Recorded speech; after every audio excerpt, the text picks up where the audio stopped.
I will never forget the day my mother pulled me out of the living room, quietly closing the door while the sound of clapping and cheering still echoed from the other side. I was only 9 years old, and that was the first time I truly understood what it meant to be shut out of a world I was supposed to belong to. I stood in the dark hallway, listening to my sister Bella, singing like an angel amid the joyful laughter of our relatives. The house seemed to light up every time she appeared. And me. I was just a faded background behind the spotlight.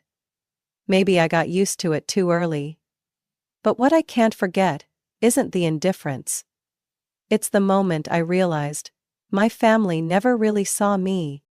My name is Rose, and I grew up in the enormous shadow of my sister, a sparkling perfect shadow painted in violins, princess dresses, and endless childhood photo shoots. Bella is 2 years older than me, the precious gem in my parents' eyes, the one who made them proud in front of neighbors, friends, and even strangers. She wasn't just beautiful, she could sing, dance, and got into the school's cheerleading team in 5th grade. Everything she touched seemed magical, while I was just Rose, the quiet kid, always buried in a book. I didn't hate Bella, really. She never deliberately tried to hurt me, but I hated how my whole family turned her into the only sun allowed to shine, while I quietly orbited around her like a lonely planet. Her birthdays were always big events, mini fireworks in the yard, 3-tiered cakes, and a guest list so long we had to borrow chairs from the neighbors. My birthday, a store-bought cake and a half-hearted greeting, often rescheduled because it clashed with Bella's dance class. My parents invested everything in her. Singing lessons, dance, piano, then art. I once asked to take a drawing class because I liked quietly creating my own world with pencils. But my mom dismissed it immediately. "You don't have the talent, Rose. Drawing is a waste of money." I just lowered my head and said nothing. Not because I agreed, but because I knew arguing wouldn't help. I had an old watercolor set my aunt gave me, and I used to secretly paint at night, in the closet, with a flashlight wedged between my knees. Even the clothes I wore were Bella's hand-me-downs, dresses with patterns that didn't suit my personality, sometimes with ink stains or frayed hems. I never got to pick out new clothes for myself. My parents said saving is good, yet they'd gladly drop nearly $500 on a new performance dress for Bella for every singing competition. I learned to stay quiet. Learned to disappear in that house, just to avoid feeling like a burden no one wanted to keep around. But I had a place to escape to, a little attic behind the house, dusty and filled with old books my grandfather left behind. There, I could sit for hours, reading one book after another, losing myself in ancient Egypt, distant planets, or wild jungle adventures. No one came looking for me there. They were too busy with Bella and her rehearsals. I loved the feeling of being alone, not judged, not compared. The only person who truly saw me was Aunt Agnes, my grandmother's younger sister, who lived about 30 minutes away by car. Whenever she visited, she always asked me what I was reading, what I was thinking. Never, "Are you planning to join a team like Bella?" She looked at me with honest eyes, no pretense, and I felt, for the first time, truly seen as a person, not just Bella's little sister. One time, she quietly slipped a leather-bound notebook into my pocket and whispered, "Write down your world, Rose. One day, it'll be the most precious thing you have." I kept that notebook like a treasure, hid it under my pillow, and filled it with stories no one else had ever heard. Aunt Agnes was the reason I didn't completely give up. She never tried to change me, never pushed me to shine. She was simply there, and, to me, that was more than enough. But outside of her, my whole world was still shadows. Parties I wasn't part of, and dinners where my name was only called if they needed more sauce. That's how I lived, quietly, invisibly, and desperately trying to believe my worth didn't lie in applause or medals. But you know, when a child is forgotten for too long, it doesn't just hurt. It starts to believe it truly isn't worth remembering. I had never felt so brave, and never so stupid. That night, dinner went on as usual, meaning it was all about Bella.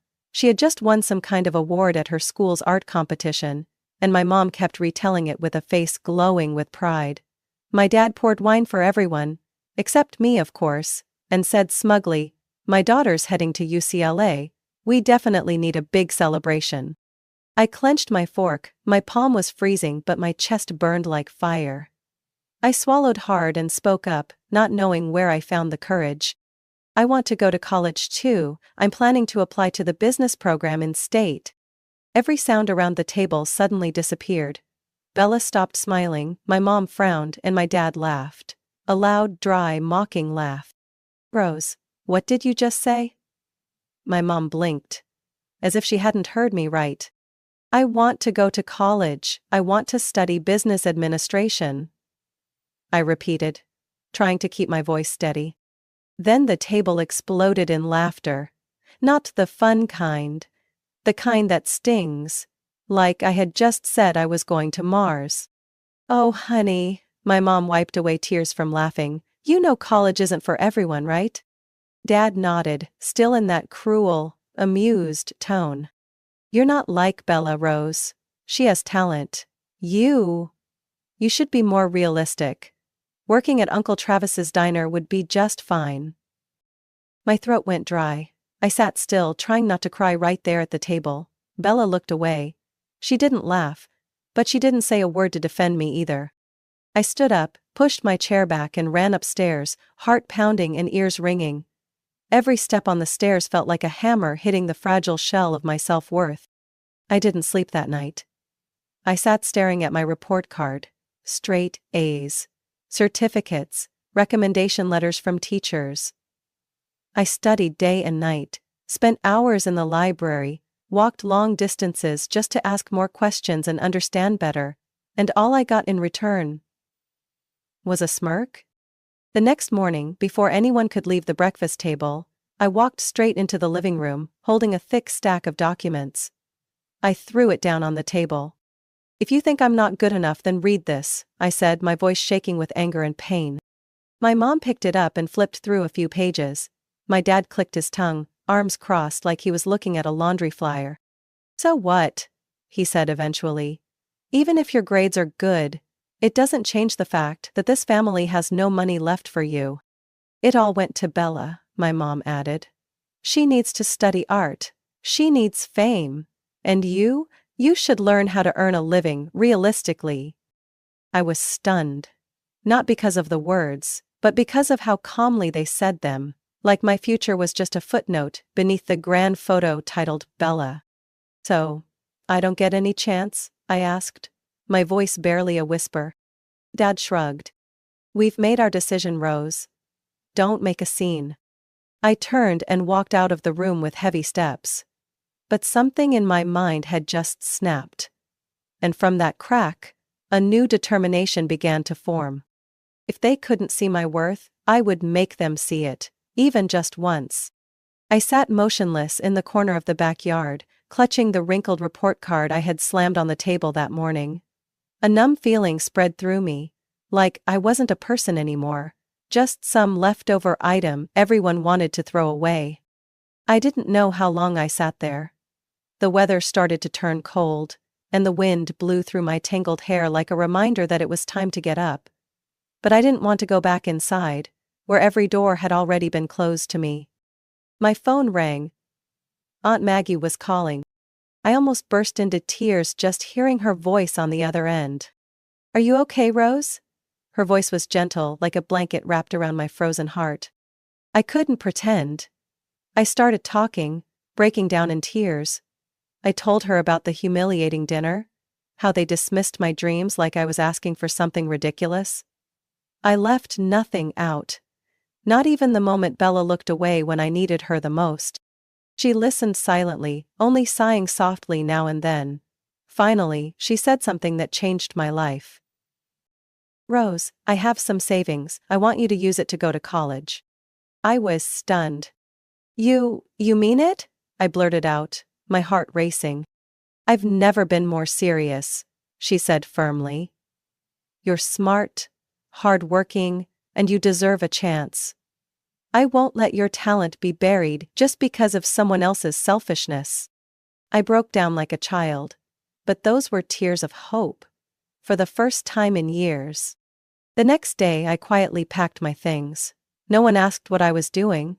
My mom was busy scheduling Bella's graduation photos, my dad was watching sports. When I walked down the stairs with my suitcase, they barely glanced at me before turning away like I was just a puff of smoke. "I'm going to live with Aunt Maggie," I said, standing tall in the living room. "She's going to help me go to college." My mom raised an eyebrow and smirked. "Maggie? She doesn't have money."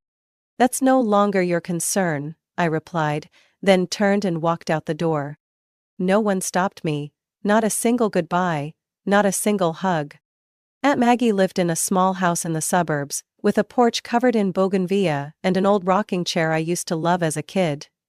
As soon as I stepped inside, I smelled the sweet scent of apple pie. The only smell in the world that ever made me feel safe. She hugged me tightly, like she was trying to mend every broken piece of my heart. "From now on, this is your home," she whispered. That summer, she and I worked together on my college applications. She drove me to every counseling session, helped me write scholarship essays, corrected every punctuation mark in my personal statement. Every afternoon we sat on the porch with glasses of lemonade, talking about what I would do once I became a business student. "I'm going to run a big restaurant," I said, beaming. "Or open a little cafe with books and jazz music." She smiled, eyes sparkling with pride. "Whatever it is, you're going to succeed, I'm sure of it." The good news came on an early morning in August. I got an email saying I'd been accepted into the business program at Washington State University. I screamed, jumping out of my chair like I'd been shocked. Aunt Maggie hugged me, both of us crying tears of joy that words couldn't describe. That evening, we celebrated with barbecue sandwiches and apple juice, simple yet richer than any party I ever had in my old house. I started packing for the first big trip of my life. Not to run away, but to begin living.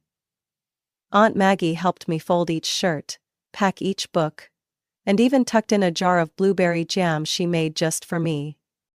The next morning, I stepped off the university bus with a pounding heart. The huge campus, tall buildings, and endless signs overwhelmed me, but I wasn't afraid. I had gotten here on my own effort, and with the love of the one person who had ever truly believed in me. I stood in the middle of the campus and took a deep breath. The wind swept through my hair, carrying away the bitterness of the past and the fresh hope just beginning to bloom. "Rose, you've finally begun." Now I'm sitting in the final class of my final semester, sunlight pouring onto the lecture desk, my heart glowing like the quiet fire that had burned inside me for 4 years finally caught flame. I had made it to the end of a road no one believed I could walk. Except Aunt Maggie. Throughout college, I never let myself slack off for a single day. When you know your own family buried your dreams right in front of you, you'll never allow yourself to fail. I studied day and night, worked part-time at the library, joined the student management club, and always looked for ways to lead every group project. I didn't want to just get through. I wanted to rise above. And what about Bella? During my sophomore year, I heard she dropped out. Not because of bad grades, not because she lost motivation, but because she got pregnant by a rich boyfriend, only to find out he wasn't the only one she was involved with. The news hit me like an icy gust, not because I was happy or sad, but because it made me realize the throne my family built for her was more fragile than I thought. According to Aunt Maggie, Bella came home 5 months pregnant, with a distant, almost arrogant attitude. "He's going to marry me," she told my mom, "because it's a family tradition." But a few weeks later, everything fell apart. He found out she'd been seeing his best friend. The relationship ended in a furious fight, and there was no wedding. My parents panicked. Bella acted like nothing happened. But what made me laugh, with a touch of bitterness, was where she ended up working after having the baby. Uncle Travis's restaurant. The same place they once told me I should go if I didn't get into college. I graduated with honors.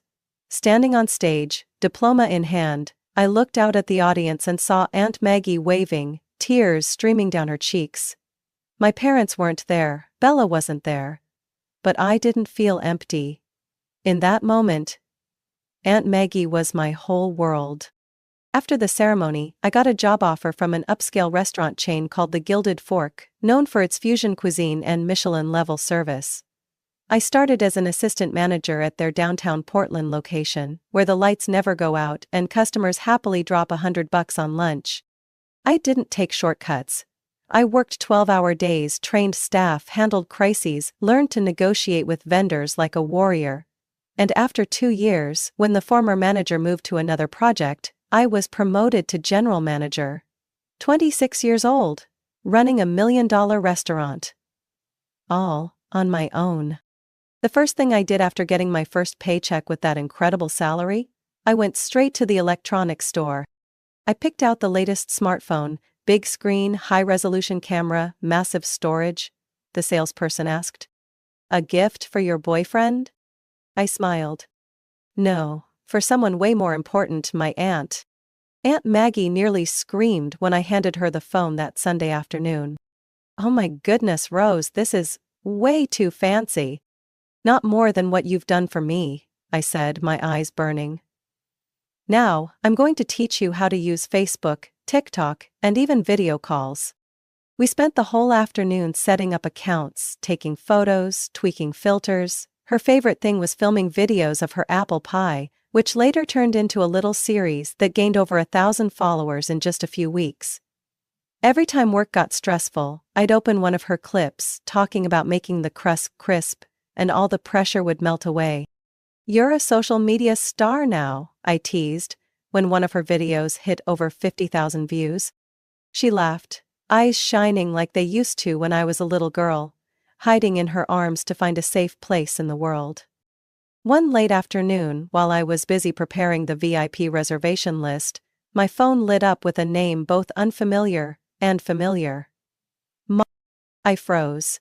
My hand holding the phone began to tremble.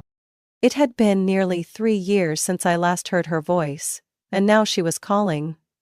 I didn't know why, but a sick feeling crept into my chest. I didn't answer, not yet. But I knew this story wasn't over, and when it came back, I had to be ready. I thought I was strong enough not to need any apologies. But then, on a damp Saturday afternoon, as I was organizing a new menu for a VIP event at the restaurant, my phone rang, with a name I had buried deep in my memory. Mom.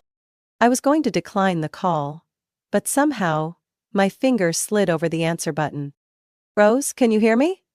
Her voice was raspy, both distant and familiar. I can, I replied, cold as the wall of ice I had built around myself. There was a pause, then she spoke as if swallowing every word. Your father and we want to see you, can we talk? I didn't respond right away. My heart felt like it had been dipped in ice water, pounding so hard my chest ached. Okay. Sunday. I hung up before she could say anything else. I stood in front of the old house at exactly 10 a.m. It looked smaller than I remembered, and much more worn. The paint was peeling, the roof sagged like the back of an old man. The door swung open before I could even ring the bell. My mother hugged me as if we had never fallen apart. You're so thin, she said. I didn't reply.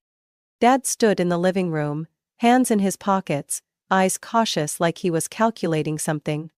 Bella was sitting on the sofa, holding a toddler, likely my niece. I nodded politely, trying to swallow the lump rising in my throat. After a few awkward pleasantries, my mom finally revealed the real reason. Rose, I know we were wrong before, your father too, but Lily, she's trying to change, she needs a chance. Can you help her get a job at the restaurant? I said nothing. I didn't know why, but I felt pity. Not for Bella, but for myself. Because even after everything, a part of me still wanted them to see my worth. I nodded. I'll ask the HR manager. Truth is, I was the HR manager. But I didn't want them to know too much. Lily started working at the Gilded Fork the following week, as an administrative staff member. I braced myself for everything, lateness, laziness, bad attitude. But to my surprise, she showed up on time every day, worked hard, and got along with everyone. Customers even liked her. At first I thought it was just a front. But after weeks passed, I couldn't deny it. Bella was trying. Maybe it was for her child, or maybe fear of failure, I wasn't sure. But what I did know was for the first time in her life, she wasn't living in the spotlight. She was learning to face reality. As for me, after a year of managing the main restaurant, I was called into a meeting with the general director. "Rose, we want you to lead the launch of 3 new branches in Seattle, Boise, and Sacramento. You'll be the regional director." I was stunned. Then I nodded, nearly speechless. "I won't let you down." When I moved to Seattle to run the new branch, my life bloomed. With a salary twice as high as before, I rented a cozy little apartment downtown, with big windows overlooking the harbor, sunlight flooding in every morning. And then, the calls started. First, my mom. "The roof is leaking. Can you help me fix it?" I sent the money, no hesitation. Then it was the broken water heater. "It's freezing in the winter, Rose, and your niece is still small." I sent more money. Then came the new sofa, then the fridge that leaks constantly, and even, "We want to repaint the front so the neighbors won't look down on us." Every time I said okay, with a part of me still silently hoping for one thing. "Thank you, Rose. We're proud of you." But that sentence never came. Only more requests, again and again, like I was a smiling 8. Still, I kept sending the money, not because I was weak, but because I had spent my entire childhood chasing one approving glance from my parents, and now, I wasn't sure if I was trying to buy it with every wire transfer. One late afternoon, while I was busy finalizing the VIP reservation list, my phone lit up with a name that felt strange yet familiar. Mom. I froze. My hand holding the phone started to tremble. It had been nearly 3 years since I last heard her voice, and now she was calling. I didn't know why, but a sick feeling crawled into my chest.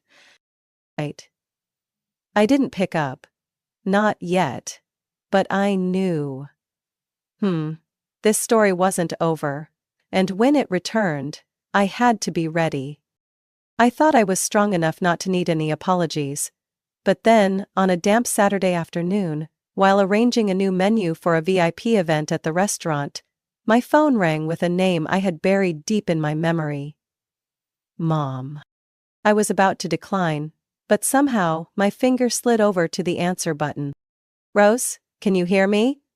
Her voice was raspy, both unfamiliar and familiar. "I can," I replied, cold as the wall I had built around myself. There was a pause, then she spoke, as if forcing each word out. "Your father and I, we want to see you. Can we talk?" I didn't respond right away. My heart felt like it had been plunged into ice water, pounding so hard, my chest hurt. "Okay, Sunday." I hung up before she could say anything more.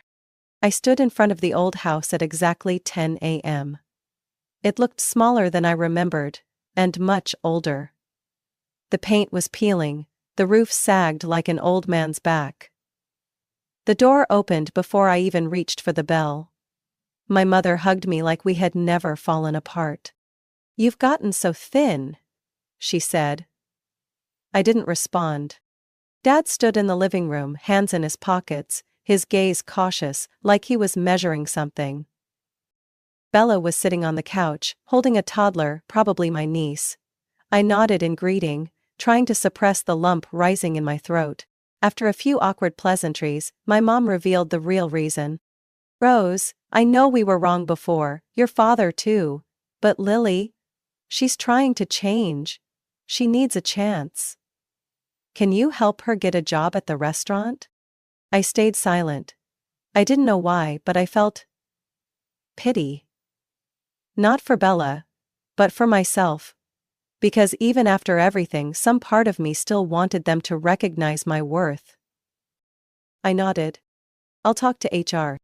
In reality, I was the HR manager. But I didn't want them to know too much. Lily started working at the Gilded Fork the following week, in an administrative role. I braced myself for the worst. Lateness? laziness, a bad attitude. But to my surprise, she arrived on time every day, worked hard, and got along with everyone. Customers even liked her. At first, I thought it was just a front. But over the weeks, I couldn't deny it. Bella was trying. Maybe it was for her child, or maybe fear of failing again. I didn't know. But what I did know was, for the first time in her life, she wasn't basking in the spotlight. She was facing reality with her head down. As for me, after a year managing the main restaurant, I was called into a meeting with the general director. Rose, we want you to lead the launch of 3 new branches in Seattle, Boise, and Sacramento. You'll be regional director. I was stunned, then nodded, nearly speechless. I won't let you down. When I moved to Seattle to run the new branch, my life began to bloom. With a salary twice as high as before, I rented a small, lovely apartment in the city center, with big windows overlooking the harbor, sunlight pouring in every morning. And then the calls began. First, my mom. The roof is leaking, can you help fix it? I sent the money, no hesitation. Then the water heater broke. It's cold in the winter, Rose, and your niece is still little. I sent more money. Then it was a new sofa, then the fridge, that leaks constantly, and even, we want to repaint the front so the neighbors won't laugh. Every time I said, okay, with a part of me still quietly hoping for one thing. Thank you, Rose, we're proud of you. But those words never came. Only more requests. Again and again. Like I was a smiling ATM. Still, I kept sending the money. Not because I was weak, but because I had spent my entire childhood chasing one look of approval from my parents. And now, I wasn't sure if I was trying to buy that look with every transfer. Bella and I kept a strictly professional relationship, not close but not hostile. One time, she said, "Thank you for giving me a chance." I just nodded. "Don't thank me, you did your part."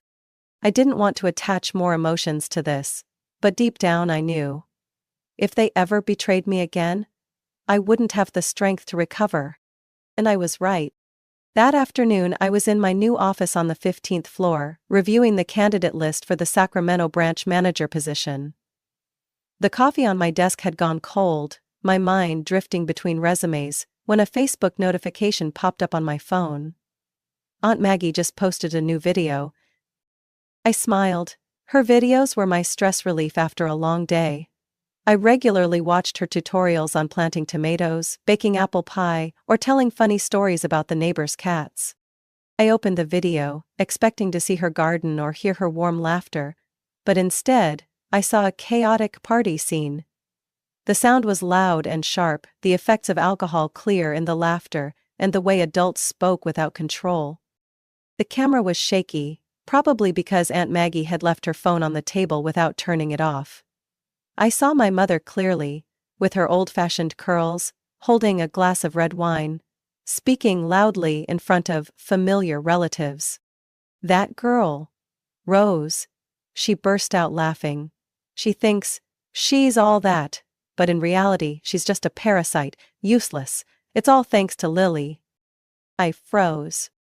My dad stood next to her, face flushed, clapping in agreement. "Exactly. Without Lily, Gilded Fork would have collapsed. Rose is just a name, that title is just for show." I heard people laughing loudly. One of them, probably Aunt Ellie, nodded along. "She's only successful because of luck, nothing to admire." In a corner I saw Lily. She was holding her child, not laughing. But she didn't speak up either. Not a word of defense. She stayed silent, as if everything they said was true. It felt like someone had dumped a bucket of ice water into my heart. Every second of that video was a clean, sharp, merciless cut. After everything I had sacrificed, the money, the trust, the effort to rebuild a family, this was how they saw me? I turned the video off when my throat felt too tight to breathe. Hands shaking, I called Aunt Maggie immediately. She answered after 3 rings. "Rose." Her voice was full of guilt. "Auntie." My voice was hoarse, ready to break. I just watched the video. Did you post it on purpose? She sighed.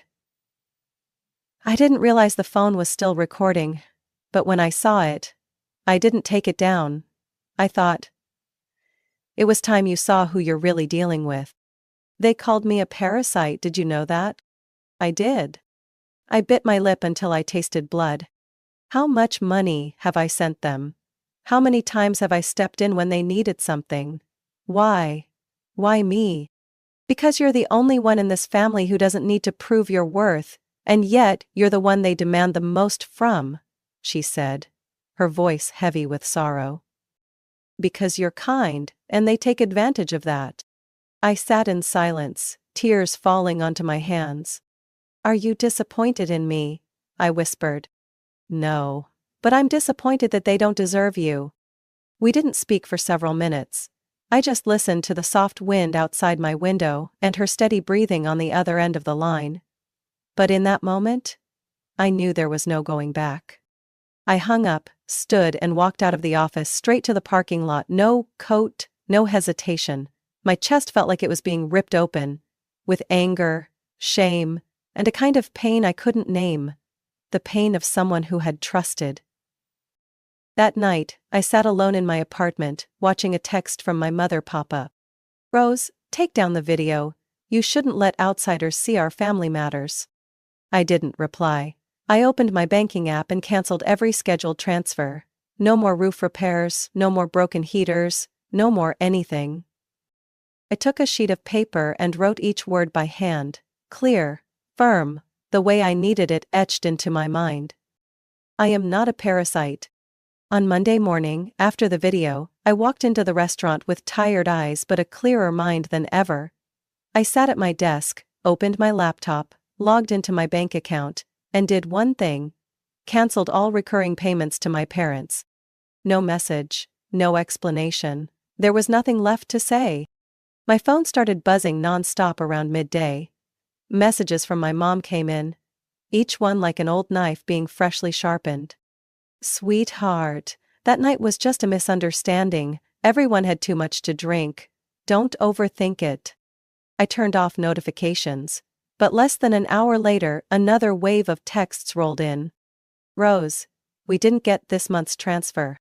It's getting cold, the heater's broken, what are you going to do? We're family. Are you really going to abandon your parents? I didn't respond. As my silence stretched into 3 days, the tone started to shift. Stop being selfish. We raised you, and this is how you repay us? Don't forget who brought you into this world. Without us, you wouldn't have gotten an education or your career. I read every line and felt like a stone was pressing down on my chest. Not from pain, but from something long since gone cold. Disgust. They were so used to living off my money that they treated it like a given. Love was the excuse, and money was the leash. They didn't need me. They needed what I provided. That weekend, I sent one single message, short and cold. I saw the video. I know exactly where I stand in this family. Don't contact me again. Then, I blocked both of them. At the restaurant, Lily continued working as usual. She never brought up what happened, never asked a question, never offered an explanation. Every morning she arrived on time, did her job, like nothing had ever happened. I didn't know if she had seen the video, but she had been there, she heard it all. And she chose silence. Part of me wanted to explode, to scream at her. Why didn't you say anything? Why didn't you stand up for me just once? But I held it in, because I knew that if I let that anger out, I'd fall right into the trap my family had always set for me, the pit of rage that never got listened to. In one HR meeting when everyone else had left, Lily suddenly stayed behind. She walked over to my desk, her voice soft. Are you okay? I looked up, into the eyes of the sister I once trusted. I'm working, that means I'm okay, I said, keeping my face cold and composed. She nodded, eyes not quite meeting mine. I don't know what to say about that night. I cut her off. You don't need to say anything, we're co-workers, let's keep it that way. No bitterness, No sarcasm, just the truth. Lily paused for a moment, then quietly walked away. And from that day forward, a clear distance formed between us, not just across the office hallway, but through years of silence and chosen sides. Aunt Maggie was the only person I still kept close. Every evening I called her, even if just to hear stories about her garden or the neighbor's cat knocking over flower baskets. "You did the right thing," she said when I told her everything that happened after the video. "They don't love you the way you deserve to be loved, and you don't have to endure that for even one more minute." I didn't cry. I had already run out of tears. I just felt lighter, like the final chain had finally fallen away. The weeks that followed were swallowed up by work. I was running 3 branches, constantly traveling, attending conferences, and starting to draft the plan for our 4th restaurant. The numbers, reports, calls from suppliers, all of it became the armor I wore, layer by layer, so I wouldn't feel the cold of that fake family bond anymore. One night, as I was signing a contract with a new partner, my phone buzzed. Unknown number. I hesitated, then picked up. "Rose? It's Uncle Greg. I saw the video, and I think you were treated unfairly." I stayed silent. "I just wanted to say, if you ever need anything, don't hesitate. I and a few others in the family, we're on your side. Don't think you're alone." For the first time in years, I felt something faint. Not hope, but recognition that wasn't forced, but freely given. I had cut ties. No more past holding me back. No more empty sweet words. And now, I was left with only one question. If there's no one left to disappoint anymore, who will I become? I never thought a single video could shake the entire structure of my family, but I also never thought it could open a door I believed had been permanently locked. True recognition. After that video, my phone stopped ringing with guilt-tripping messages from my parents. Instead, came texts, calls, from people I thought had completely taken their side. Aunt Jenna, my mom's cousin, called from Ohio. "Rose, I saw the clip. I was ashamed for my cousin. You didn't deserve that. You've accomplished incredible things, and I'm proud of you." I was speechless. In 26 years, that was the first time I'd ever heard someone from my mom's side say anything like that to me. Then came Uncle Nathan, my dad's older brother. A man who once couldn't even remember my birthday. He called just to say one thing. "You've done better than all of us. And I hope one day you can forgive, not for them, but for yourself." I didn't cry. But something in my heart softened. Not because their words erased the old wounds, but because, for the first time, I was being seen as someone with worth, not someone's shadow. Aunt Maggie, as always, remained my safe harbor. Every evening, I called her on video. She never asked about my parents, never told me to forgive or go back. She just talked about her tomato garden, the new neighbor's dog, and the squirrels tearing up her porch roof. "Are you okay?" she asked one night, when I was drained after a long strategy meeting. "I'm okay, just a little empty." She nodded as if she already knew. When you cut off a part of your memory, no matter how toxic, it still leaves a space behind. But that space is good soil. You'll plant something better in it. I looked at the screen, her small frame lit by the warm kitchen light, and I knew. Everything I've accomplished today is because of this woman. The following week I was called into the main conference room. Mr. Barry, the current CEO and the one who gave me my first shot at the Gilded Fork, was waiting with a folder on the table. "Rose," he said, with a slow smile. "I'm retiring soon." I sat up straight, heart starting to race. "I've watched you since day one, from an assistant manager to someone running 3 branches. You don't work just for money, but for integrity, for quality, and for people." Before I could say anything, he slid the folder across the table. "I want you to take over as CEO of the entire system." I was stunned. "You? You're sure?" He gave a soft smile, his eyes filled with a trust I had only ever seen in Aunt Maggie's. "I've never been more sure of anything. You're the right person, and it's time for a new generation to lead."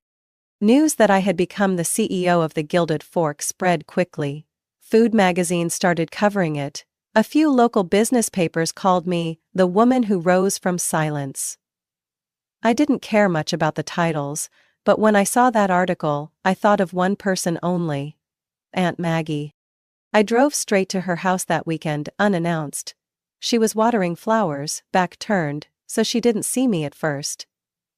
I walked up behind her and gently placed a small box on the wooden porch table.